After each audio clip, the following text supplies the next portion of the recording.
Selamat malam, bertemu lagi di Business Talk bersama saya Masih Sertarigan. Saudara, rupiah terus tertekan terhadap dolar Amerika. Faktor eksternal dan internal mix jadi satu membuat rupiah loyo di hadapan greenback. Suhu politik dalam negeri yang memanas sampai krisis geopolitik jadi duet buat rupiah semakin grogi. Sampai kapan rupiah tertekan? Apa upaya pemerintah kendalikan rupiah agar tak terkapar lebih jauh? Dan saudara, Bank Indonesia punya jawaban mengapa saham dan rupiah longsor. Merespon rupiah yang terus melemah, Bank Indonesia mati-matian menyelamatkan rupiah. Rapat Dewan Gubernur kemarin menaikkan suku bunga acuan sebanyak 0,25% menjadi 6%. Kenaikan ini setelah 9 bulan Bank Indonesia menahan kenaikan suku bunga. Ada 5 faktor pendorong kebijakan moneter ketat Bank Indonesia. Gubernur Bank Indonesia Periwarjo mengatakan, faktor pertama adalah perubahan dinamika global yang sangat cepat dan tidak terprediksi. Pertumbuhan ekonomi melambat dengan ketidakpastian yang tinggi. Kedua, tensi ketegangan geopolitik meningkat yang berimbas pada kenaikan harga minyak mentah dan pangan tinggi. Akhirnya memperlambat penurunan inflasi global. Yang ketiga, suku bunga negara maju termasuk Fed Fund Rate ditahan lebih lama di level lebih tinggi atau higher for longer. Keempat, kenaikan suku bunga global tidak hanya jangka pendek. Dan kelima, implikasi faktor keempat, aliran modal keluar dari emerging market. Inilah yang membuat dolar makin kuat. Dan untuk membahas lebih jauh melemahnya rupiah belakangan ini saudara dan apa dampaknya terhadap perekonomian dalam negeri, sudah bergabung bersama saya di studio ada Pak Roy Mande, Ketua Aprindo. Selamat malam Pak Roy. Selamat malam. Terima kasih telah bergabung. Salam sehat. Meski mungkin beritanya kali ini kurang mengenakan begitu ya, tapi kita coba cari solusi begitu. Dan telah bergabung juga melalui Zoom ada Pak David Sumual, Kepala Ekonomi BCA. Selamat malam Pak David. Selamat malam, apa kabar, Mbak Sister, Pak Romande, apa kabar? Selamat malam. Ya, kabar kami baik, semoga Pak David juga baik di sana. Sebelum saya ke Pak Roy dari realnya, Pak, saya ke pasar keuangan dulu, ke Pak David. Pak David, ketika nilai tukar rupiah ini hampir menembus Rp16.000, bagaimana kita merespon angka ini? Sudahkah kita patut khawatir atau santai saja? Ya, ini kelihatannya tekanannya kena ke semua emerging market ya. Kalau kita lihat, sebenarnya kalau dilihat dari angkanya, kita nih relatif lebih rendah dibandingkan emerging market yang lain.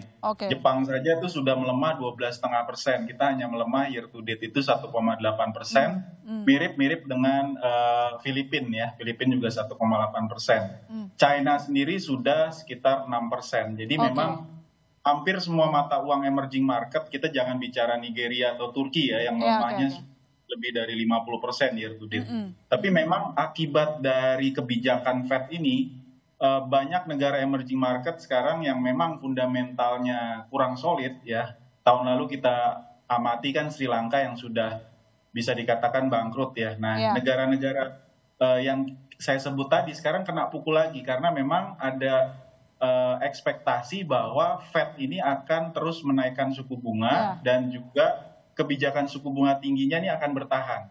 Dan satu hal lagi yang kita khawatir ini sebenarnya yang kita tidak duga sebelumnya adalah ketegangan geopolitik dan dampaknya ke harga minyak. Biasa harga minyak itu berbanding terbalik dengan kurs mata uang dolar ya. Tapi kali ini dua-duanya menguat. Nah, pertanyaannya kenapa?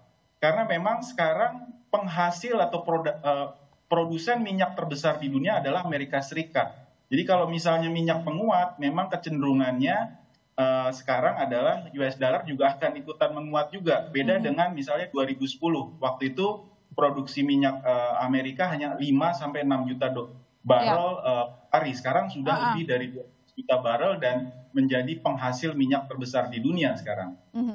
Jadi kalau misalnya banyak juga yang berpendapat lemahnya nilai tukar rupiah ini juga ada kontribusi dari domestik, misalnya memanasnya kondisi politik dalam negeri. Artinya dari yang Anda jelaskan bahwa faktor eksternal lah yang mendominasi. Sementara bagaimana dengan faktor dalam negeri? Faktor dalam negeri kaitan dengan politik saya pikir tidak ada kaitannya ya. Kalau kita lihat pemilu 2004, 2009, 2014, 2019, rupiah itu kadang menguat, kadang melemah ketika pemilu. Nah, jadi itu kita lihat di sini faktor dari eksternal itu yang lebih mempengaruhi pergerakan rupiah dibandingkan kondisi domestik, termasuk pemilu. Artinya sekian banyak headline kemarin yang mengatakan bahwa ketika segera terkoreksi dari nilai tukar rupiah ini sama sekali tidak ada kaitannya dengan kondisi memanasnya situasi politik dalam negeri ya? Pak David? Memang yang terjadi itu memang outflow sejak bulan Agustus, awal Agustus itu peaknya itu asing yang ada di pasar modal itu sekitar 7,2 billion dolar, sekarang tinggal 2,8, artinya sudah sekitar 4,4 billion dana asing yang keluar dari pasar modal ya, baik saham maupun obligasi. Jadi memang ini sudah berlangsung cukup lama sejak Agustus. Dan ini memang dipicu oleh pernyataan-pernyataan dari Fed yang kelihatannya masih akan konsisten mempertahankan suku bunga tinggi dan ada kemungkinan di akhir tahun ini mereka kembali menaikkan, dan ini yang membuat mata uang emerging market serentak melemah. Ya, dan ini alarm untuk rupiah ya? Ya, kalau sejauh ini kita melihat pelemahannya tidak sedalam yang lain, tapi kita tetap harus waspada. Ya. Baik, saya Baik, nanti saya ke Pak David lagi, saya ke Pak Roy. Pak Roy, dari real begitu, ketika melihat kondisi depresiasi nilai tukar rupiah ini sebenarnya beban sekali begitu. Tapi sejauh apa dampaknya yang sudah dirasakan? Apakah sekarang sudah ada seperti misalnya ya ketika biaya produksi semakin mahal, akhirnya harus menaikkan harga jual dan segala macam, apakah langkah itu sudah akan diambil? Ya tentunya pada sektor real kita ketahui bahwa di Indonesia sendiri ada beberapa komponen bahan baku, bahan penolong, bahkan barang konsumsi memang harus impor. Ya. Dan ketika ada tendensi bahwa rupiah kita melemah, ya apalagi kita tahu bahwa ini dorongan daripada tidak hanya di masalah di domestik, tetapi di global. Amerika sudah menaikkan suku bunga Fed-nya ya. Kemudian juga kita juga ya plus minusnya juga hampir sama. Nah ini akan mempengaruhi kepada bagaimana kita menebus harga-harga yang untuk proses produksi kita. Nah, proses produksi kita nanti bermuara kepada sektor di mana kita ketahui akan dikonsumsi oleh masyarakat. Nah, ketika dikonsumsi masyarakat, belinya saja sudah naik ya karena pergeseran fluktuasi rupiah kita yang melemah atau dolar yang menguat, otomatis akan ada kenaikan harga. Nah, kenaikan harga inilah yang tentunya harus diantisipasi karena kita ketahui bahwa daya beli masyarakat juga kan belum kembali pulih. Kemudian masih banyak dukungan yang harus dilakukan oleh pemerintah berkaitan dengan kelompok marginal misalnya. Ini harus berkelanjutan. Kemudian kita juga tahu bahwa ada terjadi beberapa sosial ekonomi status melakukan penahanan, restraint mode untuk melihat situasi kondusivitasnya daripada perjalanan pesta demokrasi kita. Jadi hal-hal ini tentunya perlu diantisipasi sedemikian rupa oleh pemerintah. Sampai kapan kira-kira, karena tadi dikatakan bahwa berpotensi, artinya kan belum dilakukan begitu. Nah, dengan kondisi yang sekarang, memang sih hari ini nilai tukar rupiah sudah mulai agak membaik. Tampaknya memang ada intervensi yang dilakukan ke market begitu ya, ada operasi pasar dilakukan oleh Bank Indonesia begitu. Sampai kapan kira-kira, ini kan masih belum, tapi apakah ada mungkin kriteria tertentu yang akan membuat nanti nilai jual retail akan naik, makanan, minuman dan lain-lain? Ya, sudah jelas karena tadi saya sebutkan bahwa seperti contoh beras itu kan kita memang harus import ya. Bahkan saat kita mau import dengan nilai rupiah yang melemah ini, dolar menguat, negara yang memberikan beras tersebut juga sekarang mulai menahan ya karena memang mereka juga harus antisipasi ketahanan pangan mereka. Tidak hanya beras saja tetapi ada komoditi-komoditi lainnya lagi ya, gula yang memang kita harus juga import dan beberapa halnya. Yang penting justru bagaimana perimbangan ketika memang kita saat ini kan kita berupaya supaya import, terutama kalau import yang ilegal ya. Kalau yang legal yang memang untuk kebutuhan bahan pokok dan lain sebagainya itu memang sudah menjadi keharusan karena produktivitas kita tidak mencukupi. Tapi yang ilegal ini memang harus betul-betul ditutup. Ya, bagaimana cara tutupnya? Ini perlu adanya sinergisitas dengan seluruh kementerian dan instansi terkait. Tidak ada kompromi, bahkan juga tidak hanya ditutup, tapi diawasi dan dikenakan sanksi hukuman yang berat dikala masih ada yang import-import yang legal yang lolos ini. Karena ini akan mempengaruhi defisit neraca kita, defisit perdagangan kita. Nah kemudian bagaimana langkah solusinya? Ya memang harus genjot ekspor akhirnya. Kalau import kita mau rendahkan yang legal ini, yang non legal ini, yang ekspornya kita harus dorong. Ya bagaimana caranya mendorong ekspor? Ya semuanya harus turun tangan tentunya.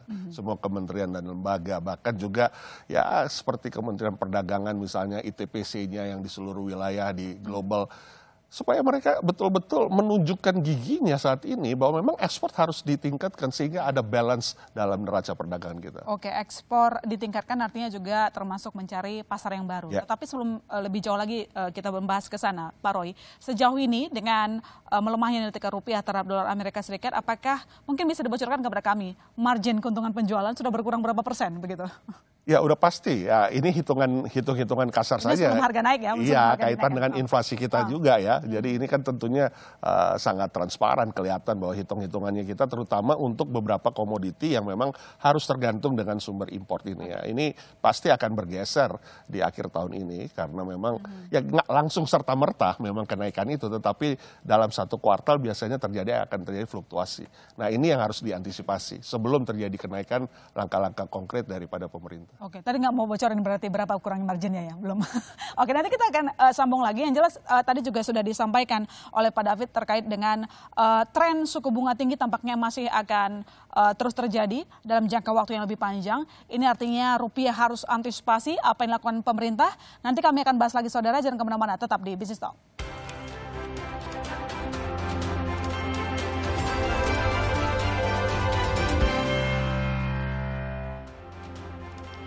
Anda kembali menyaksikan Business Talk dan di segmen ini telah bergabung bersama kita Titis Nurdiana, wartawan Sinar Kontan. Selamat malam Mbak Titis. Selamat malam Ilona. Malam Bapak. Malam Ibu Titis. Malam Pak David. Selamat malam Mbak Titis. Ya, nanti kita akan bahas dengan redaksional, tapi sebelumnya karena tadi di segmen awal tadi Mbak Titis sudah di-spill sama Mas David dan kita sama-sama tahu bahwa The Fed ini memang mempertahankan suku bunga tinggi tampaknya dalam jangka waktu yang lebih lama begitu, lalu kemudian pemerintah merespon itu. Kita akan dengarkan tanggapan ataupun pernyataan dari Menteri Keuangan Sri Mulyani berikut ini, Saudara. Dengan Amerika Serikat masih menghadapi inflasi yang cukup tertahan tinggi dan kondisi ekonomi yang masih cukup kuat, mereka kemudian memberikan signal atau paling tidak dibaca oleh market bahwa higher for longer itu akan terjadi. Dan ini yang menyebabkan banyak sekali terjadinya capital flowing back ke Amerika Serikat, menyebabkan dolar indeks menguat di 106. Pak Gub mengatakan sebelumnya di 93, berarti dolar itu menguat secara global. Nah, kita akan terus mensinkronkan kebijakan moneter dan fiskal agar dalam situasi di mana pemacunya adalah negara seperti Amerika Serikat, dampaknya ke ekonomi kita bisa kita mitigasi dan kita minimalkan. David, higher for longer itu yang sudah diberikan sinyal oleh The Fed yang bisa jadi akan membuat rupiah tertekan lebih lama. Nah, sejauh apa nanti rupiah bisa bertahan? Karena hari ini kan sebenarnya sudah ada perbaikan ya. Rupiah agak menguat, tampaknya memang sudah ada intervensi yang dilakukan oleh Bank Indonesia ke pasar. Apa yang perlu diantisipasi dengan yang sudah kita ketahui bersama dan sudah disampaikan oleh The Fed bahwa memang higher for longer akan dilakukan? Pak David? Jadi saya perhatikan memang ini masih ada kaitannya pastinya dengan minyak ya. Tadi saya ungkapkan di depan bahwa US itu sekarang adalah produsen minyak terbesar di dunia ya. Jadi kalau misalnya harga minyak meningkat, ini mirip-mirip dengan Australia misalnya. Kalau Australia batu bara menguat, harganya itu mata uang Australian dollar akan menguat. Nah sekarang juga sama. Jadi ada semacam perfect storm ya. Ada penguatan dolar yang disebabkan kenaikan harga minyak dan juga disebabkan oleh higher for longer tadi, kebijakan dari Fed ya. Jadi memang kita harus waspada dan saya lihat memang serentak ini dari emerging market kecenderungan memang keluar ya, baik di China, Jepang, termasuk juga di negara-negara ASEAN seperti Malaysia, Indonesia.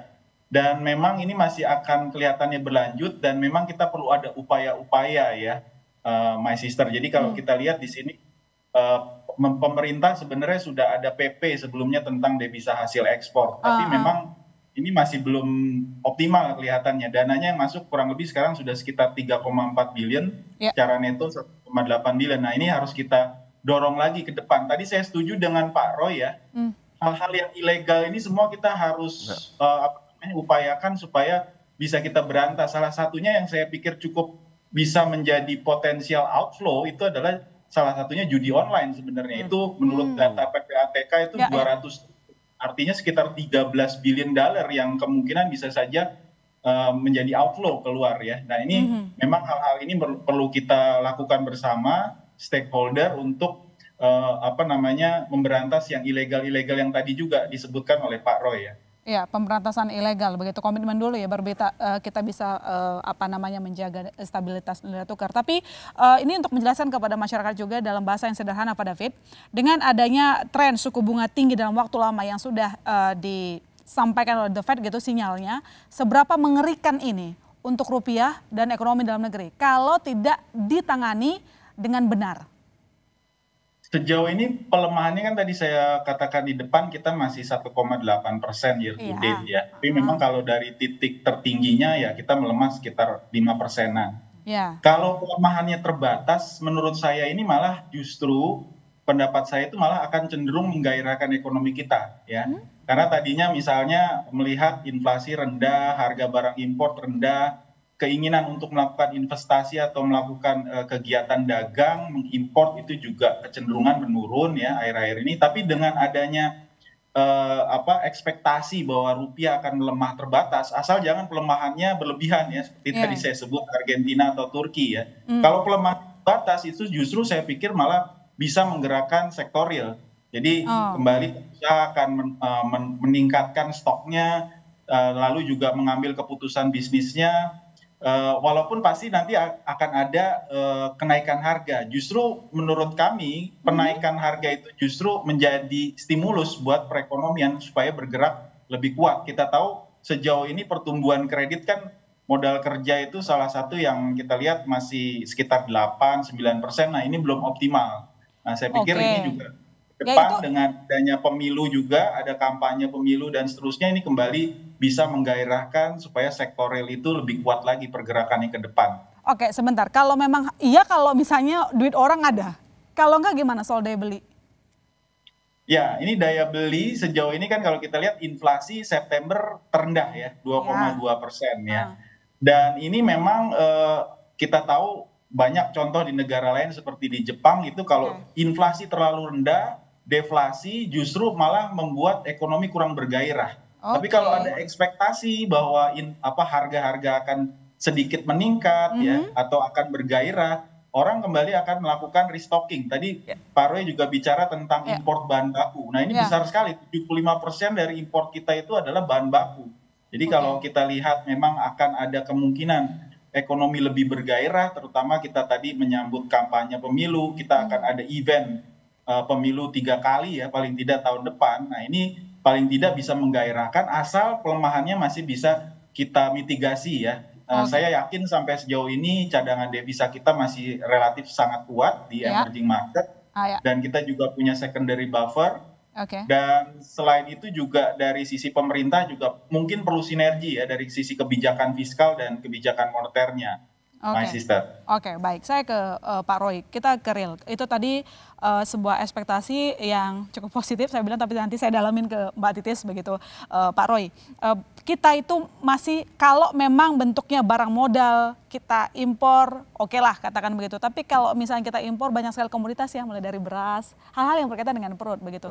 Dengan pelemahan nilai tukar rupiah seperti ini, apa yang kira-kira perlu diantisipasi? Mungkin terkait dengan beras? Ya saya ambil contoh kalau pertanyaan My Sister mengenai beras. Beras itu kan sebenarnya kita sudah punya takaran harga. Bagaimana supaya harga impor dan harga jualnya di Indonesia itu terjangkau ya. Kita tahu sekarang seperti beras medium SPAP itu 10.900 untuk Jabodetabek misalnya per kilo. Atau 54.500 per 5 kilo. Nah ini kondisinya kan sekarang yang terjadi adalah justru sudah masuk importnya, kita punya planning import tahun ini kan 2 juta ton ya, 1,6 sudah masuk, 400.000 sedikit lagi dibongkar udah masuk. Tetapi yang terjadi adalah justru penyalahgunaan ya, barang-barang komoditi import ini yang dioplos kemudian dijual dengan harga lebih mahal karena memang kualitasnya bagus, kualitasnya premium. Nah, saya pikir ini adalah peran yang harus berantai dengan seluruh pihak berwenang tentunya. Ya, tidak hanya tingkat provinsi tapi seluruh kabupaten kota. Bagaimana supaya ini tidak terjadi? Karena justru beras ini kan sudah diimpor diberi subsidi kan dijualnya. Kemudian sekarang dioplos malah oleh para spekulan ini dimasukkan di brand yang baru, padahal berasnya beli murah dengan beras SPAP ini, masukkan brand baru, kemudian dijual dengan beras yang lebih mahal, premium. Nah ini yang terjadi sehingga beras itu di market itu terjadi kenaikan-kenaikan yang justru bukan seharusnya demikian. Nah berkaitan juga tadi saya mengutip Pak David tadi katakan mengenai adanya sinyalemen kenaikan harga bahan bakar minyak. Ya memang saatnya sekarang ini kaitan juga dengan transportasi kita, sarana transportasi kita yang membawa barang-barang komoditi tadi. Kalau ini naik kan berarti kan akan mempengaruhi juga harga logistiknya. Nah bagaimana supaya switching ke B20 misalnya untuk mengurangi import produksi minyak kita ini sehingga memakai CPO sendiri ya yang juga akan meningkatkan produktivitas CPO tentunya. Nah ini harus segera dan langsung memang dilakukan sehingga balance-nya ini tetap terjadi karena kita tahu sekarang harga minyak juga kan sudah mulai meningkat ya 89 ya 85. Kemarin Pertamax juga habis naik kok minggu yang lalu. Jadi ini satu takaran yang harus diperhitungkan juga karena nanti akan berdampak kepada sektor ya apalagi transportasi. Ya transportasi itu adalah ujung tombak untuk memindahkan barang satu tempat ke tempat yang lain. Nah jadi ya ini semuanya memang perlu bekerja sama dan yang penting di sini adalah fungsi pengawasan dan fungsi penindakannya. Dengan tegas tanpa kompromi karena memang kita tidak dalam kondisi yang lagi nyaman saja tetapi kita harus berjuang dengan pergeseran nilai rupiah ini. Oke baik Mbak Titis, karena dari tadi kita sudah membahas bahwa salah satunya terkait dengan minyak begitu. Indonesia ini kan masih bergantung ya terhadap impor minyak, terutama LPG. LPG sampai 80% loh, kita tuh masih impor begitu. Nah, ini berkaitan sama isi kantong masyarakat, Mbak Titis. Kira-kira bagaimana dampaknya kalau sampai lagi dan lagi mungkin kita akan terus ngomongin the Fed ya, karena memang mereka yang memberikan sinyal bahwa nanti suku bunga acuan tinggi itu masih akan bertahan lama begitu.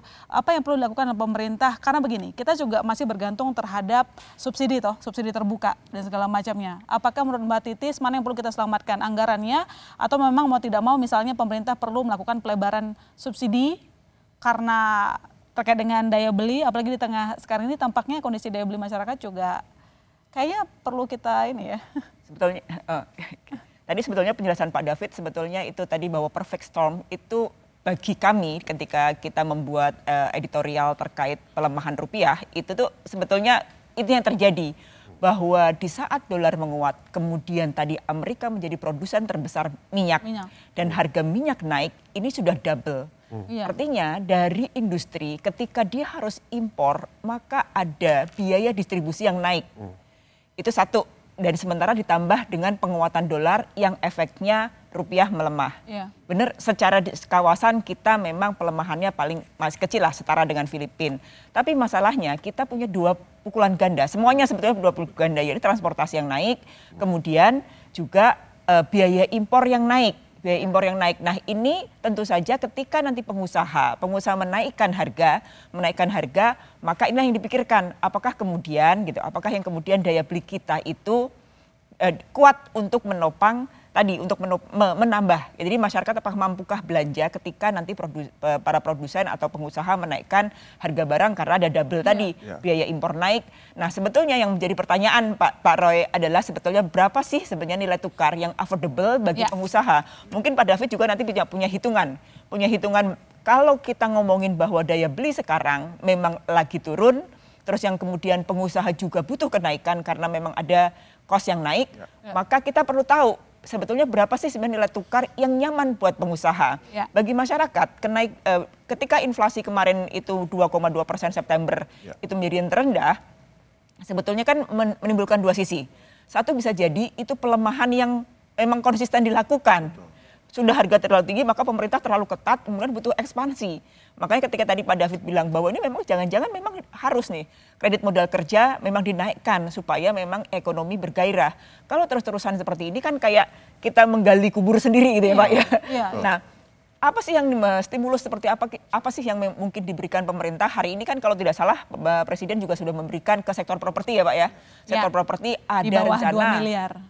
Pajaknya akan ditanggung oleh negara. Ini dari satu sisi, dari sisi properti. Dan kemudian harus dilihat lagi mana sih sebetulnya sektor-sektor yang memang membutuhkan stimulus supaya memang modal kerja jalan dan kemudian daya beli masyarakat yang memang membutuhkan itu tidak terdampak. Kalau kita ngomongin hari ini kan Presiden udah ngomong, oh sisa anggaran pemerintah cukup besar. Buffernya tuh ada sebetulnya. Kenapa harus disimpan? Kenapa nggak buat ekspansi yang lainnya supaya daya beli juga kemudian naik? Nah itu sebetulnya yang memang kita tuh punya, dananya ada, tapi harus yang tepat sasaran. Kemanakah kemudian kita belanja pemerintah untuk mendorong ekonomi dalam negeri? Apakah kemudian menaikkan kantong-kantong subsidi baru atau memberikan stimulus ke pengusaha atau yang di mana? Ini yang harus yang atau tepat. Memperlebar sesuatu yang udah ada. Ya, yang supaya tepat sasaran bahwa yang membutuhkan stimulus adalah di golongan ini. Kalau kita membiarkan terus-terusan bahwa kemudian kita menahan inflasi ketat dan kemudian ini ekonomi nggak bergerak. Itu sih sebetulnya yang terjadi seperti sekarang tuh kita udah ngelihat, wah jangan-jangan kalau memang fiskal nggak keluar, ya efeknya akan seperti ini, akan ketahan di situ terus gitu. Pak, emang Aprindo butuh insentif nggak? Ya. Nggak nilai tukar dulu aja, nilai tukar berapa yang affordable gitu. Betul. Ya tentunya kan pemerintah ada dua weapon yang selalu dipergunakan, kebijakan moneter dan fiskal ya. Nah jadi kaitan dengan tadi Bu Titis tanyakan berapa yang affordable. Ya kita affordable sebenarnya ya di bawah sekitar plus minus 14 itu sudah berjalan kan ya. 13 ke 14 ya. Karena kan memang ya kita tahu Fed itu kan nggak pernah di bawah 5 ya, 5,75 kemudian sekarang sudah 6. Nah kita 5,5, 5,7. Iya betul. Jadi kita nih bersanding dengan the Fed kan rate-nya itu. Nah jadi kondisinya itu sesuatu kenyataan kan. Jadi kondisi yang terjadi. Nah jadi kembali lagi bahwa peran yang kalau ditanya tadi kira-kira apa yang langkah yang baik misalnya untuk meningkatkan tetap productivity. Nah saya ambil contoh saja misalnya nih sekarang kalau dengan BI rate seperti itu kan nggak mungkin dong turun lagi suku bunga. Suku bunga malah akan cenderung malah dalam 3-6 bulan ini 1-2 kuartal ini akan naik. Nah bagaimana untuk produktivitas dari para UMKM misalnya sebagai pilar ekonomi. Nah nggak bisa lagi dengan 6% sebenarnya, nggak bisa bertahan. Mesti ada bank UMKM yang dananya bukan dari DPK. Dananya itu dana dari CSR BUMN, dana hibah, dana dari keuntungan SBN pasar sekunder.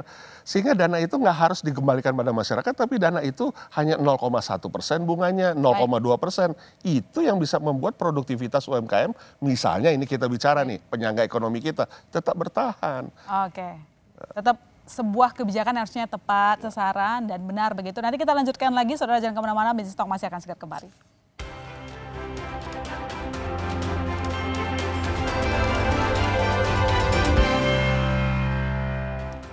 Anda kembali menyaksikan Business Talk, saudara. Kita sama-sama tahu beberapa waktu belakangan nilai tukar rupiah terkapar di hadapan dolar Amerika Serikat dan apa penyebabnya? Kami ulang lagi pernyataan dari Gubernur Bank Indonesia terkait dengan situasi melemahnya rupiah di hadapan dolar. Silakan. Pertanyaannya, bagaimana kita harus melindungi dalam negeri dari dampak meningkat tingginya ketidakpastian global?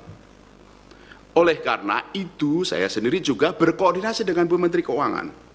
Sama-sama kebijakan Bank Indonesia, kebijakan pemerintah khususnya fiskal, sama-sama memperkuat stabilitas kita, ketahanan eksternal kita dari dampak rambatan global ini dan sekaligus juga terus mendorong pemulihan pertumbuhan ekonomi dalam negeri. Bank Indonesia punya jamu, ada jamu pahit, ada jamu panis. Moneternya tetap pro stability, diperkuat. Makrobudensial sistem pembayaran, pendalaman pasar untuk pro growth. Itu kemudian kita perkuat baruannya, bauran kebijakan. Ya, Pak David, menanggapi melanjutkan pernyataan dari Gubernur Bank Indonesia, melihat apa yang dilakukan kemarin kan Bank Indonesia sudah menaikkan suku bunga acuan menjadi 6%. Apakah dengan kejadian yang sekarang, maksudnya situasi yang ada saat ini, Bank Indonesia punya ruang berapa kali lagi untuk menaikkan suku bunga? Ya ini tentu saja sangat tergantung data ya. Jadi dan tergantung perkembangan eksternal juga. Kita belum tahu juga apakah nanti November benar-benar Fed akan menaikkan lagi suku bunga. Ini kan market itu bergerak berdasarkan ekspektasi. Jadi mereka sudah melakukan eksekusi dulu sekarang sebelum beritanya benar-benar keluar nanti di bulan November.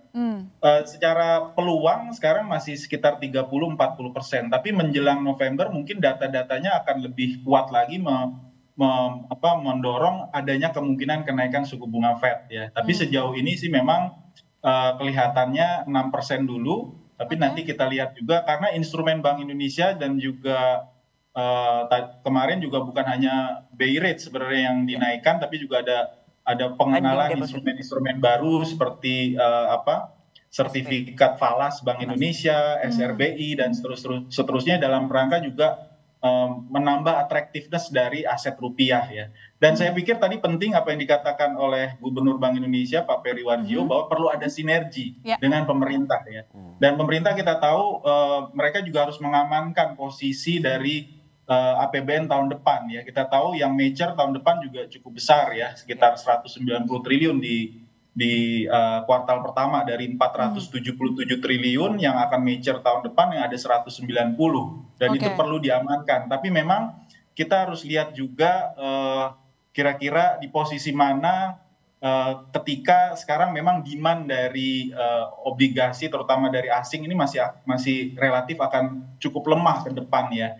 Tapi di sisi lain kita lihat silpa dari pemerintah atau dana pemerintah yang masih belum digunakan, yang masih ngendon lah istilahnya di Bank Indonesia masih cukup besar, ada sekitar 600 triliun. Saya pikir ini selain menjadi buffer juga bisa menjadi stimulus ya ke depan, termasuk tadi beberapa usulan tadi dari Pak Roy juga bisa juga didaya gunakan supaya ekonomi bisa bergerak ke depannya. Oke, artinya kalaupun misalnya The Fed tidak menaikkan suku bunga, tapi apakah Bank Indonesia masih perlu menaikkan suku bunga untuk menahan dana panas? Karena kalau saya lihat di sini untuk CDS Indonesia untuk 5 tahun, Pak David naik nih jadi 102,58. Ya ini perlu sinergi beberapa kebijakan tadi ya. Jadi jamu manis, jamu pahit tadi. Jadi saya pikir kalau terus dinaikkan tentunya kita ingin supaya dana asing itu tidak serta-merta keluar semua. Sekarang masih ada tersisa 2,8 miliar. Harapannya dengan kita naikkan itu mereka tidak keluar ya. Tapi memang kebijakan moneter ini memang harus disinergikan tadi dengan kebijakan fiskal, bagaimana upaya kita supaya benar-benar stabilitas ini bisa kita jaga ya. Berapa sih rupiah yang kira-kira nyaman untuk ekonomi Indonesia dan terutama untuk pengusaha, Pak David, kisarannya? Ya, ini sangat dinamis tentunya dengan data-data yang kita lihat ya, termasuk inflasi, lalu juga bagaimana bandingannya dengan emerging market yang lain. Saya pikir di kisaran 16.000 ini saya pikir cukup kondusif ya, baik buat eksportir maupun importir. Karena kalau terlalu kuat juga kita tahu beberapa tahun terakhir ini industri kita tidak berkembang ya, kurang bersaing. Jadi perlu juga ada semacam buffer atau stimulus juga buat eksportir juga supaya produk-produk manufaktur kita itu juga bersaing di luar ya. Tadi saya ceritakan Korea, kenapa ketika Jepang melemah 12% ya pastinya Korea maupun juga China Yuan tidak akan membiarkan, dia akan juga mencoba untuk melemahkan mata uangnya supaya produk-produk mereka juga bersaing ya. Kita kalau hanya mengandalkan komoditas ya memang komoditas tidak terpengaruh kurs, tapi ke depan yang paling penting itu kan daya serap tenaga kerjanya. Sejauh ini memang kalau kita bandingkan antara industri manufaktur dan komoditas, daya serapnya tentu lebih besar sektor perkebunan atau misalnya manufaktur, My Sister. Oke, baik. Saya ke Pak Roy deh, kalau tadi disampaikan 16.000 tampaknya masih aman kalau dari pelaku usaha yang, ya kalau untuk eksportir untung sih memang, tapi untuk yang bergantung impor kan kayaknya agak berat juga begitu. Ini gimana lihatnya 16.000? Ya, pembicaraan kita tentunya kan tadi kalau kita bisa coba rampungkan ada dua hal. Satu adalah rendahnya komoditas ekspor di pasar global, kemudian tingginya tingkat impor. Ya, itu yang memberi dampak kepada kecenderungan dapat menjadikan defisit neraca perdagangan kita. Nah, bagaimana langkah-langkahnya supaya memang ini berkaitan dengan kalau saya di sektor hilir menghimbau, artinya ya masyarakat kembalilah membeli dan mencintai produk Indonesia karena produk Indonesia itu nggak kalah sekarang kualitas produksinya, kuantitasnya dan seterusnya. Kemudian ya jangan menukarkan dolarnya itu, nimbunnya dolar udah memang lama ya kemudian sekarang dijual. Nah ini dapat untung. Pegang rupiah lah ya. Jadi bagaimana caranya supaya jangan sampai terjadi pergeseran yang sangat signifikan. Kemudian untuk usaha-usaha yang berwirausaha, coba orientasinya ekspor ya, tidak hanya untuk bagaimana untuk berusaha di dalam domestik, dan tentu harus ada pencairan dari kementerian lembaga betul-betul menjalankan poksinya, bukan hanya untuk sebagai seremonial atau hanya sebagai komoditi euforia saja. Kemudian wisatalah dalam negeri ya, untuk berkaitan dengan bagaimana supaya perputaran uang kita itu menguat. Jadi ya memang ini harus sinergisitas dan tentunya menjadi bagian bersama untuk kita menguatkan kembali rupiah kita di saat pemerintah sudah mengambil langkah-langkah populis fiskal dan moneternya. Oke, berkaitan dengan untuk mengenjot ekspor, Mbak Titis, sebenarnya Presiden Joko Widodo kan juga berkali-kali mengatakan bahwa kita harus gencar ekspor ke pasar non-tradisional. Jadi marketnya nggak itu aja. Nah sejauh ini kalau redaksional itu melihatnya, menganalisanya bagaimana? Apakah Kementerian Perdagangan dan kementerian terkait sudah serius untuk membuka pasar-pasar baru? Karena kan yang namanya harus dibukakan pintu juga ya. Ada orang mau ekspor juga perlu edukasi, ada juga begitu tidak tahu, tapi juga marketnya juga harus diperluas. Ya. Kalau kita ngomongin persaingan gitu, persaingan produk ekspor kita gitu, itu kan memang bahwa kalau kita harus mengakui bahwa yang namanya kita itu benar-benar terlalu banyak kita menggantungkan ke komoditas. Efeknya memang kita terlena terhadap industri manufaktur yang berorientasi ekspor. Gitu. Nah, kalau untuk membuka pasar baru, selama barang itu sebetulnya kita memiliki daya saing, tadi dari quality, dari daya saing itu pasti banyak Pak ya. Tapi faktanya kan kalau kita ngomong bahwa produk furniture aja Pak, yang dulu kita menjadi andalan, sekarang turun. Artinya ada perusahaan serius. Kalau kita ngomong kemarin itu ketika ada festival kopi Pak, bahwa sekarang produksi kita juga turun. Padahal itu sempat kita jadi nomor satu. Nomor satu, sekarang udah dikalahkan dengan Vietnam. Vietnam produknya sedikit, tapi produksinya banyak. Sementara kita produknya banyak nih sebetulnya banyak, tapi produksinya itu terus turun. Artinya kalau saya melihat adalah pasar dalam negeri sebetulnya luar biasa besarnya. Selama pemerintah itu melihat bahwa pasar ini harus dimanfaatkan untuk produk-produk yang lokal dengan kualitas yang bagus, kita sama-sama tadi Pak Roy juga bilang bahwa kita mengkampanyekan harus mencintai produk dalam negeri, itu sebetulnya pasar kita tuh nggak kurang gitu, nggak kurang yang luar biasa banyaknya gitu, luar biasa banyaknya. Ini yang juga harus dipikirkan. Sementara tadi bahwa yang namanya impor ilegal, yang namanya judi online, itu kan harus dibatasi, bordernya itu memang harus jelas. Ketika nanti misalnya kalau yang transaksi ilegal yang tadi dibilang Pak David bahwa judi online yang sudah 200 triliun itu keluar, itu kan artinya memang sebetulnya kita itu terlalu terbuka pasarnya. Gitu. Bagaimana langkah pemerintah untuk menutup ini? Karena kita harus diakui bahwa kita punya market yang luar biasa. Orang yang lainnya menyasar Indonesia ya Pak ya. Kenapa kita nggak banyak memberikan stimulus buat pasar dalam negeri, pengusaha dalam negeri untuk memang membentuk pasar. Hal yang sama dulu pernah dilakukan Cina, begitu membentengi dirinya dan kemudian berhasil. Korea juga melakukan hal yang sama. Vietnam juga melakukan yang sama. Ini kan artinya memang keberpihakan. Keberpihakan. Kan tadi sebenarnya Pak David juga bilang bahwa market itu karena ekspektasi. Kalau ekspektasi bahwa pemerintah itu satu suara mendorong industri dalam negeri, pasar dalam negeri, maka itulah yang memang harus dilakukan supaya menjadi kekuatan kita. Bahwa pasar dalam negeri adalah kekuatan kita yang memang harus dilindungi dan dari aneka produk impor, sekaligus kita melahirkan produk-produk baru yang memiliki daya saing ekspor tapi sekaligus mampu memenuhi kebutuhan dalam negeri. Gitu. Bebas boleh tapi nggak usah jadi pergaulan bebas gitu. Jangan terlalu bebas begitu. Waspada harus. Kalau seperti rupiah sekarang rupiah kita waspada harus, tapi kita juga harus itu. Artinya tidak memanfaatkan dengan kondisi yang sedang melemah. Nah, ini faktor fundamental dan ketegasan hukum, tidak sanksi tapi hukuman yang jelas bagi importir ilegal.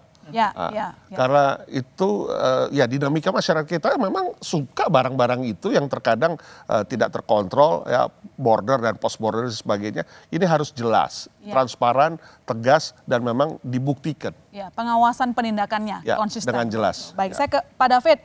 Mungkin ini pertanyaan terakhir saya. Proyeksi Anda terkait nilai tukar rupiah sampai akhir tahun berapa? Kemudian apakah target pertumbuhan ekonomi dapat tercapai dengan situasi yang seperti ini? Perfect storm katanya, nggak cuma internal tapi juga eksternal. Apalagi kita nggak tahu loh, tiba-tiba ada geopolitik yang memanas di timur begitu. Silakan, Pak David. Ya, saya kembali tekankan bahwa wild card-nya itu adalah harga minyak sebenarnya. Dan harga minyak kita harus melihat bagaimana perkembangan politik di Timur Tengah. Jadi kalau misalnya harga minyak ini kecenderungan naik, saya masih melihat US dollar itu akan menguat. Dan senjata dari Fed itu untuk menurunkan harga tidak lagi bisa dari SPR, karena strategic petroleum reserve mereka sekarang dalam posisi terendah dalam sejarah.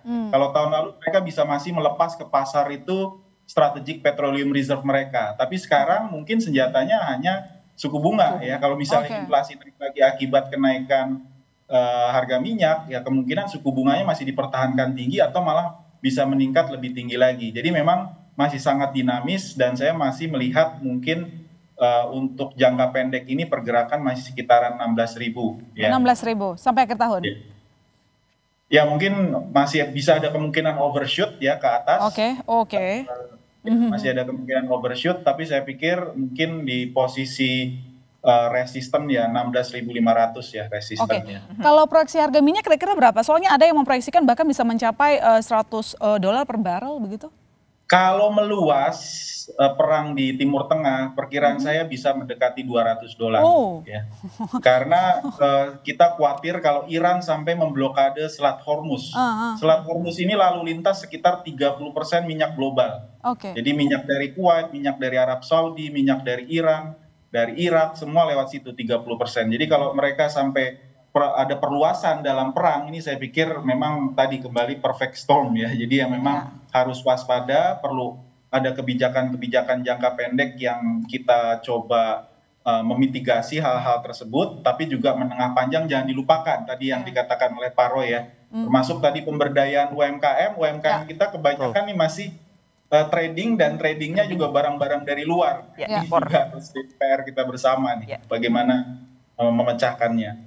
Ya, semoga prediksi tadi tidak terjadi. Kalau itu terjadi, saya nggak bisa bayangin begitu. Ini pertanyaan terakhir.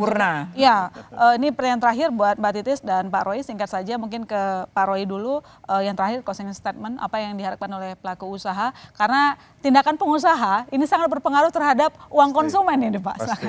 Pasti. Import ilegal harus dengan tegas, tanpa kompromi, ya, dan cintai rupiah karena kita cinta negeri kita. Luar biasa. Mbak Titis? Yang penting masyarakat yang di bawah itu harus tetap dilindungi. Sementara yang tengah, golongan menengah juga harus dipikirkan sebetulnya. Jangan sampai turun kelas. Ya, supaya dan untuk mendorong ekonomi kan masih banyak buffer-buffer yang kemudian harus bisa digunakan pemerintah untuk bisa menolong golongan menengah maupun golongan bawah. Ya, baik. Terima kasih Mbak Titis, Pak Roy, Pak David telah berdiskusi malam ini. Sebenarnya kalau saya lihat dari hasil diskusi kita ini banyak positifnya, maksudnya masih sangat optimis saya lihatnya. Yang penting kita punya harapan tapi jangan sampai terlena begitu ya. Dan saudara jangan kemana-mana, BizTalk masih akan segera kembali.